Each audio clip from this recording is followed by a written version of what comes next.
வணக்கம். நீங்களும் உங்கள் அன்பு குடும்பமும் எல்லா வளமும் பெற்று வாழ்க வளமுடன். நான் சத்யதேவ் ரோஷன் பேசுறேன். இன்னைக்கு நம்ம உடல் முழுவதும் உடனடியா எனர்ஜி கொடுக்கக்கூடிய ஒரு அற்புதமான ஒரு பயிற்சி பத்தி பார்க்க போலாங்க. பொதுவா நம்ம கை விரல்கள்ல ஒவ்வொரு விரலுக்கும் ஒவ்வொரு பஞ்சபூதத்தை கண்ட்ரோல் பண்ணக்கூடிய சக்தி இருக்குதுன்னு, ஒவ்வொரு விரலுக்கும் ஒவ்வொரு கிரகத்தை ஈர்க்கக்கூடிய சக்தி இருக்குன்னு சொல்லி நம்ம ஏற்கனவே முத்திரைகளை பத்தி பார்க்கும்போது டீட்டெயிலா பார்த்திருந்தோம். அதே மாதிரி நம்மளோட ஒவ்வொரு கை விரல்களுக்கும் பார்த்தீங்கன்னா ஒவ்வொரு முக்கியமான உறுப்புகளுக்கும் நெருங்கிய தொடர்பு இருக்கு.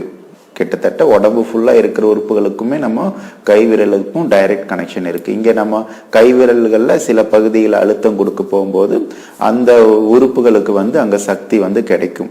அந்த சக்தி, இது மாதிரி சக்தி கொடுக்கக்கூடிய ஒரு பயிற்சி தான் நம்ம இப்ப பார்க்க போறோம்.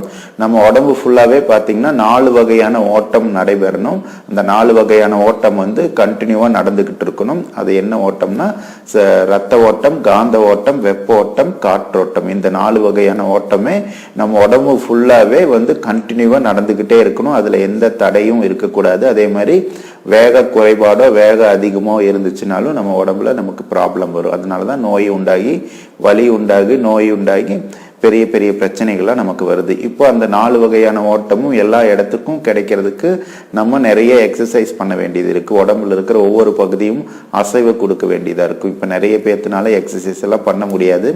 அந்த மாதிரியான சூழ்நிலை இருக்கிறதுனால நம்ம இப்ப பார்க்க போற பயிற்சி மூலியமா நம்ம கைவிரல்களுக்கு லைட்டா அழுத்தம் கொடுக்கும் போது என்ன ஆகும்னா, அந்த உடம்புல இருக்கிற எல்லா பகுதிகளுக்குமே பாத்தீங்கன்னா இந்த 4 வகையான ஓட்டம் கொடுக்க தடை இருந்துச்சுன்னா அந்த தடையெல்லாம் நீங்கி 4 வகையான ஓட்டமும் சீரா நடைபெறதுக்கு உதவக்கூடிய பயிற்சி தான் நம்ம இப்ப பார்க்க போற பயிற்சி.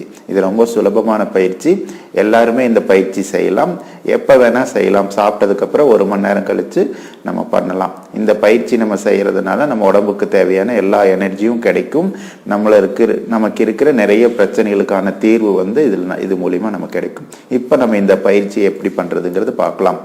முதல்ல பாத்தீங்கன்னா நம்ம இடது கையை எடுத்துக்கலாம். இடது கையோட பெருவிரலை இந்த வலது கை 5 விரல்களால இப்படி அழுத்தி பிடிச்சுக்கிட்டு பெருவிரல் மட்டும் என்ன பண்ணணும்னா இந்த இடது கை பெருவிரலோட முனையை இப்படி லைட்டா டச் பண்ணிக்கணும். நிறைய அழுத்தம் கொடுக்க வேண்டாம், லைட்டா டச் பண்ணிக்கணும். பாருங்க, சுலபமான பயிற்சி தான். இந்த இடது கை பெருவிரலை வலகையில் இருக்கிற 4 விரல்களாலையும் இப்படி இறுக்கி பிடிச்சுக்கணும். கொஞ்சம் டைட்டா பிடிச்சுக்கோங்க. அதுக்கப்புறம் வலது கை பெருவிரலால இந்த இடது கையோட பெருவிரலோட முனை லைட்டா டச் பண்ணுங்க. ரொம்ப அழுத்தம் கொடுக்காம லைட்டா பிடிச்சுக்கணும். இந்த மாதிரி 1 நிமிடத்திலிருந்து 5 நிமிடம் வரைக்கும் நம்ம பண்ணலாம். குறைந்தது 1 நிமிடம் மாதிரி பண்ணணும். சரிங்களா? நீங்க ஃப்ரீ டைம் கிடைக்கும் போது இந்த மாதிரி பண்ணுங்க. இந்த மாதிரி பண்ணிட்டு நீங்க கண்ணை மூடிட்டு இருந்தாலும் சரி, கண்ணை மூடாம இருந்தாலும் சரி, பிரச்சனை இல்லை. ஆனா கண்ணை மூடிட்டு அந்த பகுதியை, எந்த பகுதியில நம்ம எந்த விரல் நம்ம பிடிச்சிட்டு இருக்கோமோ அந்த விரல் மேல நீங்க கான்சென்ட்ரேட் பண்ணீங்கன்னா நல்லா தெரியும். அந்த இடத்துல அப்படியே கொஞ்சம் சூடு அதிகமாகும். காந்த சக்தி அப்படியே பரவுறத, உள்ளுக்குள்ள ஜென்ரேட் ஆகுறத அப்படியே நீங்க உணரலாம். சரிங்களா? அடுத்தது பாத்தீங்கன்னா ஆள்காட்டி விரல். ஆள்காட்டி விரல இதே மாதிரி தான். ஆள்காட்டி விரலை இந்த வலது கையில் இருக்கிற 4 விரல்களாலையும் சுத்தி இருக்க பிடிச்சுக்கிட்டு அதோட முனைய, ஆள்காட்டி விரலோட முனையை வலது கை பெருவிரலோட அந்த முனையை லைட்டா டச் பண்ணணும். லைட்டா டச் பண்ணிட்டு நீங்க 2 நிமிடத்திலிருந்து 1 நிமிடத்திலிருந்து 5 நிமிடம் வரைக்கும் நீங்க இதே மாதிரி பிடிச்சிட்டு இருக்கலாம். அதே மாதிரி ஒவ்வொரு விரல, நடுவிரலை அதே மாதிரி நம்ம பிடிக்கிறோம். அதே மாதிரி சுண்டு விரல், மோதிர விரல் அதே மாதிரி நம்ம பிடிக்கிறோம். அதுக்கப்புறம் சுண்டு விரலையும் அந்த மாதிரி பிடிச்சிக்கிறோம். 4 விரல்களாலையும் இணைச்சு பிடிச்சு பெருவிரலால அதோட முனையை டச் பண்றோம். இதே மாதிரி வலது கையும் நம்ம பண்றோம். வலது கை பெருவிரலை இடது கையில் இருக்கிற 4 விரல்களாலையும் பிடிச்சுக்கிட்டு பெருவிரலோட முனையை வலது கை பெருவிரலோட முனைய இடது கை பெருவிரலோட முனையோட லைட்டா டச் பண்ணிக்கணும். அழுத்தம் கொடுக்கக்கூடாது. இதே மாதிரி வலது கையில் இருக்கிற ஒவ்வொரு விரல்களையும் செய்யணும். செஞ்சு முடிச்சதுக்கு அப்புறம் 2 கைகளையும் இப்படி இணைச்சு பிடிச்சுக்கணும்.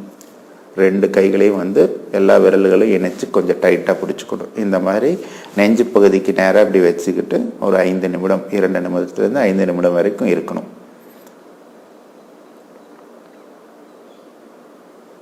இந்த பயிற்சி நீங்கள் பண்ணும்போது என்ன ஆகுன்னா உடம்பு ஃபுல்லாகவே எனர்ஜி வந்து ஸ்ப்ரெட் ஆக ஆரம்பிக்கும். எங்காவது அந்த எனர்ஜி வந்து தேக்கமாக பிளாக் ஆகிருந்துச்சுன்னா, இப்போ இந்த இடத்துல வந்து பிளாக் ஆகிருக்குன்னு வைங்க, ஏதாவது அந்த ஃப்ளோவில் வந்து பிளாக் ஆகிருக்குன்னு வைங்க, இதுக்கு கீழே இருக்கிற பகுதிக்கு வந்து அந்த ஃப்ளோ போகாது, போனாலும் ரொம்ப குறைவாக போகும். அப்போ என்ன ஆகுதுன்னா தொடர்ந்து அந்த மாதிரி நீடிச்சுட்டே இருக்கும் போதுன்னா இந்த அதுக்கு கீழே இருக்கிற பகுதிகளுக்கு வர்ற எனர்ஜி குறையும் போது என்ன ஆகும்னா இந்த சைடு வீக் ஆக ஆரம்பிக்கும். இது வந்து என்ன ஆகும்னா இங்கே வலி ஏற்படுறதுக்கும் தோணும். அதே மாதிரி இந்த சைடு வலி குறைபாடு ஏற்பட ஆரம்பிக்கும், இங்கெல்லாம் பெயின் ஆக ஆரம்பிக்கும். அதுக்கப்புறம் இந்த இடத்தோட தொடர்புடைய உறுப்புகள் வந்து பாதிக்கப்படும். ஏன்னா ஒவ்வொரு உறுப்புகளுக்குமே ஒவ்வொரு இடத்துக்குமே தொடர்பு இருக்கு. இங்க அடிப்பட்டா இங்கதான் பாதிப்பு ஏற்படும் இல்லை, வேற இடத்துல உடம்புல இருக்கிற வேற பகுதிகளுக்கும் நேரடியா பாதிப்பு ஏற்படும். அதனால நம்ம உடம்பு ஃபுல்லாவே எப்பவுமே அந்த 4 வகையான ஓட்டங்களும் ப்ராப்பரா நடந்துகிட்டே இருக்கணும். நிறைய பேர் சொல்லுவாங்க எனக்கு அங்க வலிக்குது இங்க வலிக்குது ஏன்னே தெரியல, திடீர்னு பார்த்தீங்கன்னா இந்த இடத்துல வலிக்குது காலில் வலிக்குதுன்னு சொல்லி ஒவ்வொரு பகுதியும் சொல்லுவாங்க. பார்த்தீங்கன்னா அந்த பகுதி வந்து எது மேலேயும் மோதி இருக்க மாட்டாங்க, எதுவும் பண்ணியிருக்க மாட்டாங்க, இருந்தாலும் அந்த வலி ஏற்பட்டிருக்கும். இதுக்கு எல்லாமே காரணம் இந்த சக்தி ஓட்ட பாதையில தடை ஏற்படுறதும் அந்த சக்தி ஓட்டம் குறைவா ஸ்லோவா நடக்கிறது தான் காரணம். அது வந்து சீரா நடக்கணும், அப்பதான் வந்து ப்ராப்பரா உடம்புல எனர்ஜி வரும். இந்த பயிற்சி நீங்க தொடர்ந்து ப்ராக்டிஸ் பண்ணுங்க. இது பார்த்தீங்கன்னா யார் யாரெல்லாம் பண்ணக்கூடாதுன்னு பார்த்தீங்கன்னா கர்ப்பிணி பெண்கள் இந்த பயிற்சியெல்லாம் உடனே பண்ணாதீங்க. ஏன்னா உடம்பு ஃபுல்லாக ஒரு மாற்றம் ஏற்படுறதுனால திடீர்னு உங்களுக்கு அந்த கெமிக்கல் ரியாக்ஷன் வயிற்றுக்குள்ள இருக்கிற குழந்தைகளுக்கு வந்து ஏதாவது மாறுபாடு ஏற்படுத்தும். அதனால கர்ப்பிணி பெண்கள் மட்டும் இந்த பயிற்சி செய்யாதீங்க, மற்ற எல்லாருமே இந்த பயிற்சி செய்யலாம். சாப்பிட்டதுக்கப்புறம் 1 மணி நேரம் கழிச்சு பண்ணுங்க.